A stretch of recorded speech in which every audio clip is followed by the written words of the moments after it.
Dear students, इस video में हम important characteristics and properties of EM waves पढ़ने वाले हैं।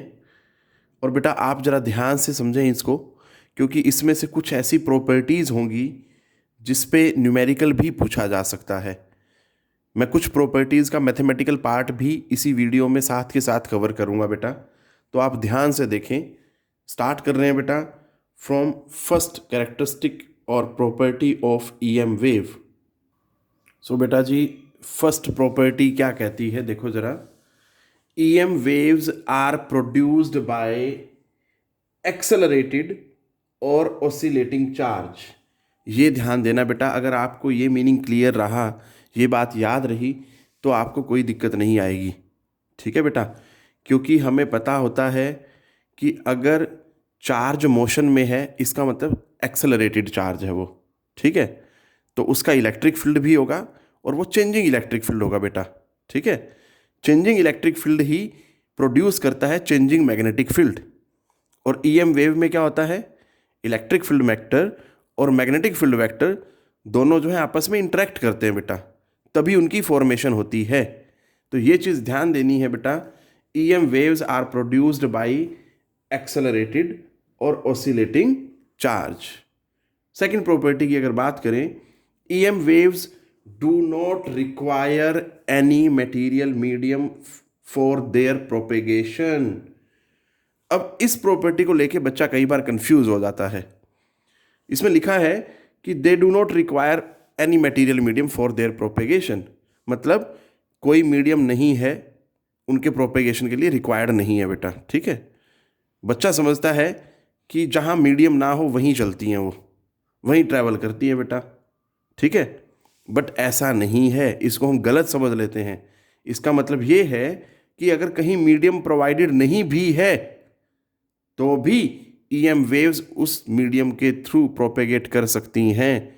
जैसा मीडियम नहीं है मतलब वैक्यूम है, ठीक है, तो वहाँ भी प्रोपेगेट कर सकती हैं, और कोई मीडियम अगर प्रोवाइडेड होगा तो वहाँ भी प्रोपेगेट कर सकती हैं। इसको आप गलत ना समझ लें। ठीक है बेटा। थर्ड प्रॉपर्टी की अगर हम बात करें, in EM waves the continuous variation in both electric and magnetic field vectors occurs simultaneously. मतलब जैसे जैसे इलेक्ट्रिक फील्ड वेक्टर चेंज होता है वैसे वैसे मैग्नेटिक फील्ड वेक्टर चेंज होता है बेटा। इसका मतलब क्या हुआ, वो नेक्स्ट प्रॉपर्टी में पता लग रहा है। In EM waves the oscillation of electric field vector and magnetic field vector, या सिंपली मैं बोलूँ oscillations of electric field and magnetic field are in the same phase. इसका मतलब ये है बेटा कि जिस टाइम पे इलेक्ट्रिक फील्ड की मिनिमम वैल्यू होगी, at the same instant of time magnetic field की भी मिनिमम वैल्यू होगी, और जिस इंस्टेंट ऑफ टाइम पे E की मैक्सिमम वैल्यू होगी, at the same instant of time B की भी क्या होगी बेटा, मैक्सिमम वैल्यू होगी। सेम फेज का मतलब ये है। ठीक है बेटा, उनमें लैक ऑफ हार्मनी नहीं है, जीरो है लैक ऑफ हार्मनी। अब चलते हैं फिफ्थ प्रॉपर्टी पे। बेटा फिफ्थ प्रॉपर्टी देखें जरा, velocity of EM waves depend entirely on electric and magnetic properties of the medium।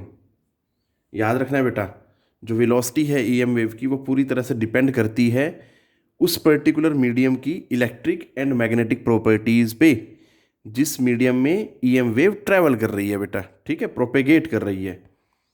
And is independent, मतलब किस चीज़ पे डिपेंड नहीं करेगी फिर velocity, that is independent of the amplitude of the electric and magnetic field vectors.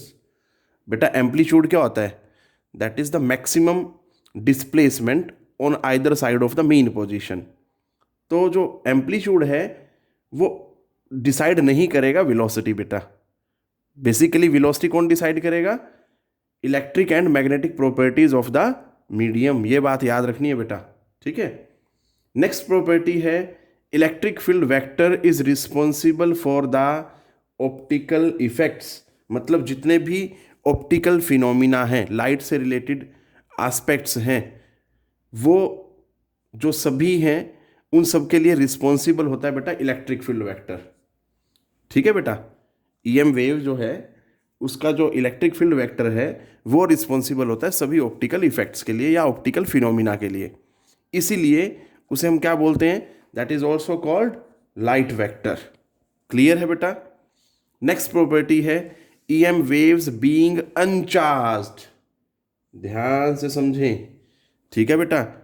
EM waves जो हैं वो अनचार्ज होती हैं, इसलिए they are not deflected by electric and magnetic fields. ठीक है बेटा, तो वो स्ट्रेट वे निकल जाती हैं बिना किसी डेविएशन के, क्योंकि वो अनचार्ज होती हैं। ये ध्यान रखना है बेटा। तो ये सारी थ्योरेटिकल प्रॉपर्टीज डिस्कस की बेटा मैंने। अब मैं कुछ ऐसी प्रॉपर्टीज डिस्कस करने जा रहा हूं जिसमें मैथमेटिक्स भी थोड़ा पढ़ाया जाएगा। तो स्टार्ट करते हैं बेटा नेक्स्ट प्रॉपर्टी से। बेटा 8th प्रॉपर्टी क्या कहती है, EM waves travel in free space. Free space मतलब वैक्यूम और एयर, कोई भी हो सकता है, दोनों को ही फ्री स्पेस में कंसीडर करते हैं हम। Then speed of EM wave क्या होगी बेटा, दैट इज 3 × 10⁻⁸ मीटर पर सेकेंड। और अगर उसे को हम कैलकुलेट करना चाहते हैं, so that can be calculated by using this relation c is equal to 1/√μ0 ε0 बेटा। अब आपको पता है ε0 होता है absolute electrical permittivity of free space and this is absolute magnetic permeability of free space. ये चीज़ याद रखें बेटा।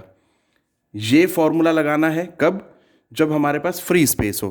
फ्री स्पेस मतलब वैक्यूम हो या एयर हो, उस मीडियम में, वैक्यूम और एयर में अगर मुझे को स्पीड ऑफ ईएम वेव निकालनी है तो then we will be using this relation. Clear है।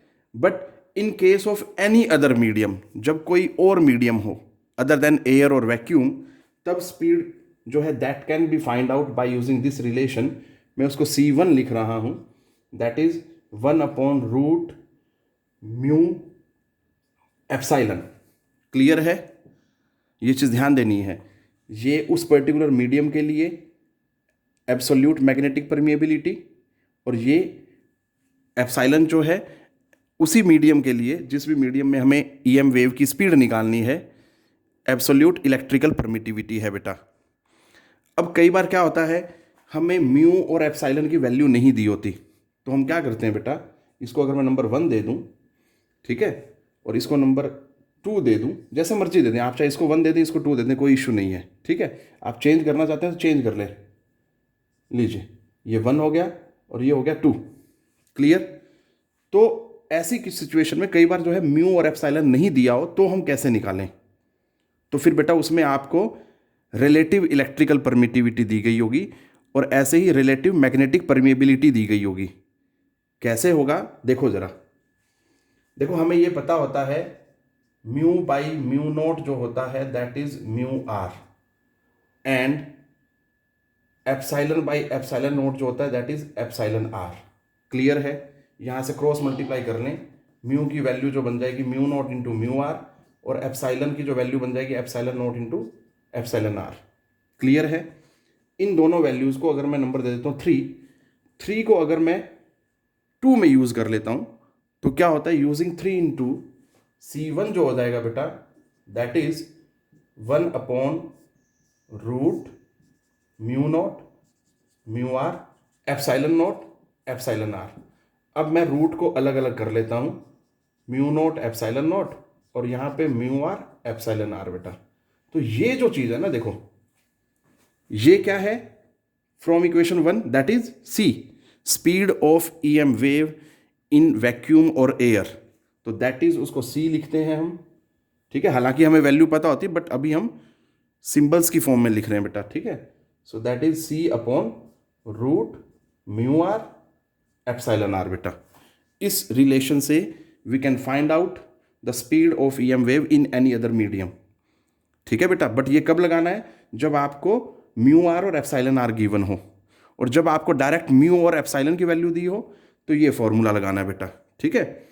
अब कई बार क्या होता है, ये कुछ भी नहीं दिया होता, ना म्यू दिया होता, ना म्यू आर, ना एप्सिलॉन आर, ना एप्सिलॉन, तो उस सिचुएशन में वो हमें डाइलेक्ट्रिक कांस्टेंट की वैल्यू देता है।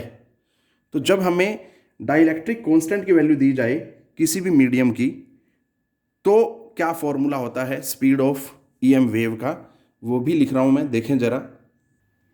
तो बेटा speed of EM waves in dielectric medium, अगर बेटा मीडियम जो है डाइलेक्ट्रिक मीडियम है तो उसमें क्या होगा, डाइलेक्ट्रिक कांस्टेंट दिया होगा उस मीडियम का, अगर वो k है then speed of EM wave is given by c dash से लिख रहा हूँ बेटा मैं उसको, that is c upon root के। क्लियर है बेटा, ये चीज़ ध्यान देनी है बेटा। तो ये डिफरेंट फॉर्मूला है for finding the speed of EM waves in different types of medium provided to अस।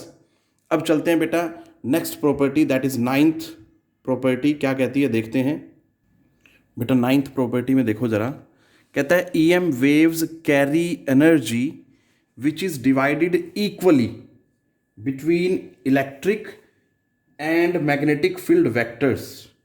क्योंकि बेटा जो ईएम वेव है वो इलेक्ट्रिक फील्ड वेक्टर और मैग्नेटिक फील्ड वेक्टर की कॉन्टिन्यूस इंटरेक्शन से बनता है बेटा, ठीक है। जो ईएम वेव्स हैं वो उसका नतीजा होता है बेटा। बट याद रखना है बेटा, अब क्योंकि उनसे मिलके बनी है तो दोनों का बराबर कंट्रीब्यूशन होता है टू द टोटल एनर्जी बेटा। तो मैं इसी कॉन्टेक्स्ट में ये आगे लिखा है मैंने, इन वैक्यूम, अगर मैं वैक्यूम की बात करूं, एवरेज इलेक्ट्रिक एनर्जी डेंसिटी जो होती है that is given by UE, that is equal to half epsilon not E not square. ठीक है बेटा, इसको नंबर 1 दे देते हैं, एवरेज इलेक्ट्रिक एनर्जी डेंसिटी, और वैक्यूम की बात कर रहा हूं मैं, ठीक है। और यही चीज़ अगर मैं एवरेज मैग्नेटिक एनर्जी डेंसिटी की बात करूं वैक्यूम में ही, so that is given by UB, और फॉर्मूला है बेटा उसका दैट इज B स्क्वेयर। अब आप यहां पे E नोट ना लिखें बेटा, वो मैक्सिमम वैल्यू होती है, that is B square upon 2 mu not. ठीक है, ये चीज़ ध्यान देनी है। So this is number 2। ये हुआ average electric energy density in vacuum, this is average magnetic energy density in vacuum. Clear है। In case of EM waves, अगर मुझे दोनों की वजह से due to both the fields total average energy density की बात की जाए तो बेटा जो U होगा that is equal to UE plus UB होगा, और दोनों को सिंपली हम क्या करेंगे, ऐड कर देंगे, दैट इज दिस। ये याद रखना है बेटा आपने, this is the expression for total average energy density बेटा ईएम वेव के लिए, और ये वैक्यूम में है। ठीक है, अब जो मैं बोलने जा रहा हूं बेटा जरा ध्यान से सुने। देखो हमने पढ़ा कि in EM waves electric and magnetic field जो है they vary continuously with space and time. मतलब जिस इंस्टेंट पे इलेक्ट्रिक फील्ड का मैग्नीट्यूड 0 होगा वेक्टर का, उसी सेम इंस्टेंट ऑफ टाइम पे मैग्नेटिक फील्ड वेक्टर का मैग्नीट्यूड भी क्या होगा, 0 होगा, चाहे वो इन टर्म्स आप एम्पलीट्यूड की बात कर लें। ठीक है, और इसी तरह से जिस इंस्टेंट ऑफ टाइम पे मैक्सिमम वैल्यू होगी इलेक्ट्रिक फील्ड वेक्टर के लिए, at the same instant of time there will be maximum value for magnetic field vector. So मतलब क्योंकि सेम फेज में रहते हैं बेटा E और B, इसलिए मैं क्या करता हूं, इस E को रिप्लेस करता हूं RMS वैल्यू से, इसी तरह से इस B को रिप्लेस कर रहा हूं RMS वैल्यू से। ठीक है, क्यों ऐसा है, क्योंकि मैं यहां पे ये प्रूव करना चाह रहा हूं कि इलेक्ट्रिक फील्ड वेक्टर और मैग्नेटिक फील्ड वेक्टर का बराबर कंट्रीब्यूशन है। इट मींस मुझे क्या प्रूव करना है, UE is equal to UB prove करना है।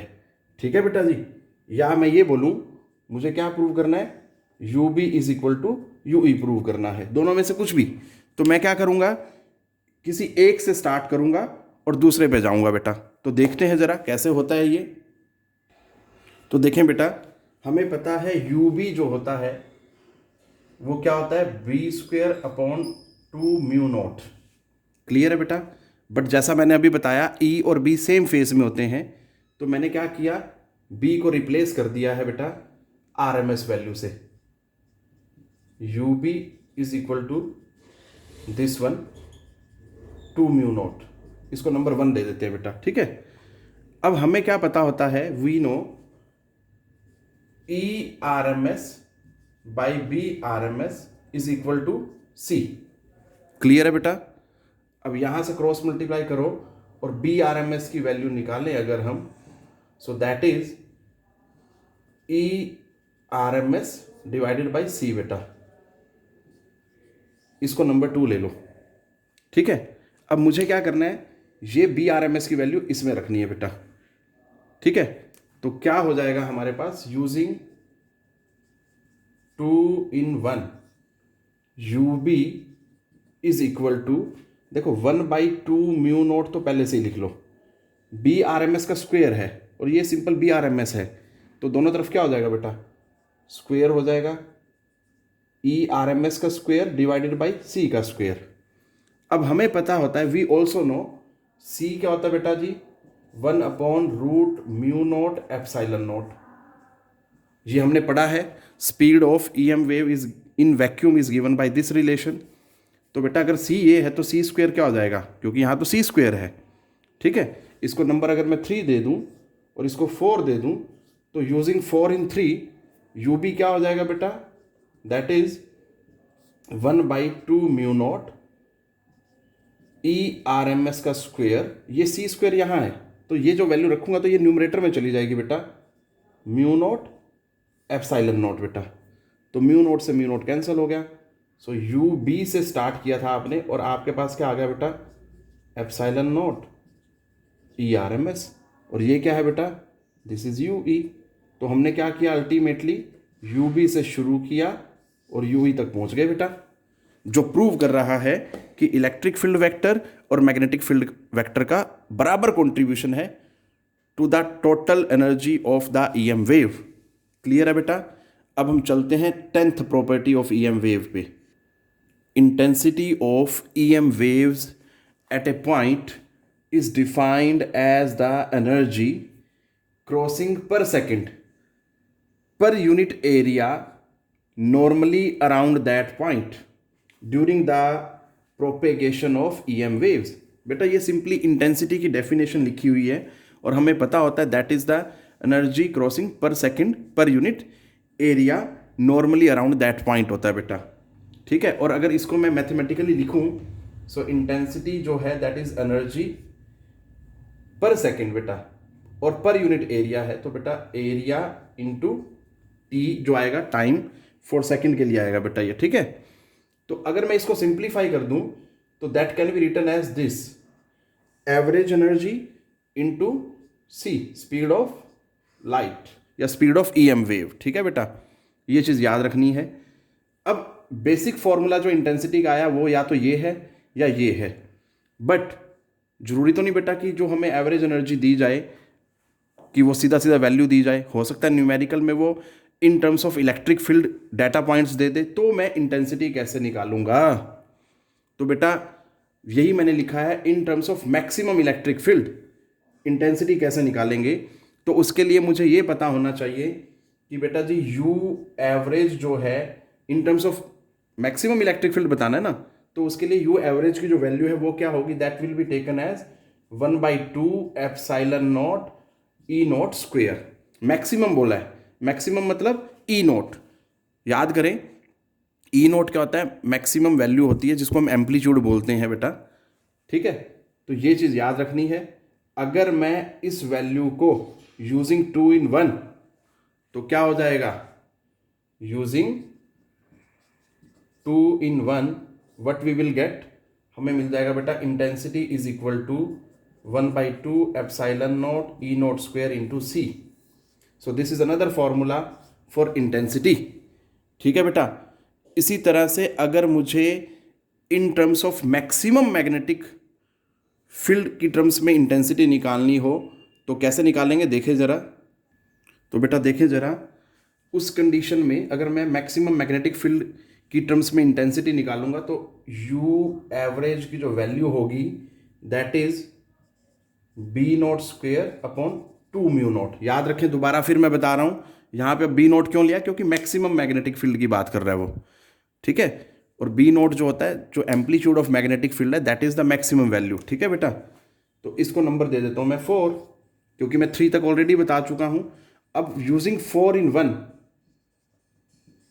यूजिंग 4 in 1 क्या मिलेगा बेटा, इंटेंसिटी का अनदर फॉर्मूला आ जाएगा, that is B not square into C upon 2 mu not. ठीक है बेटा जी, तो ये इंटेंसिटी के कई सारे फॉर्मूला आपने देखे।